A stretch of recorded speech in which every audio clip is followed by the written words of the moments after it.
नमस्ते प्रणाम। हम आप सबके छोट भाई नारायण निराला।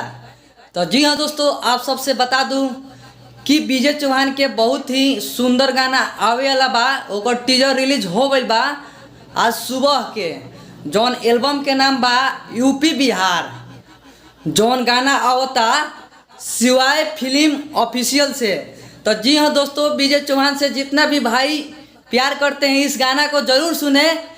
और ऐसा ही विजय चौहान के बहुत ही ब्लास्ट गाना आ रहा है जो एल्बम के नाम है यूपी बिहार। तो जी हाँ दोस्तों, इस गाने का म्यूजिक डायरेक्टर है विकास यादव। और विजय चौहान और शिल्पी राज की आवाज़ में ये गाना बहुत ही धांसू आ रहा है।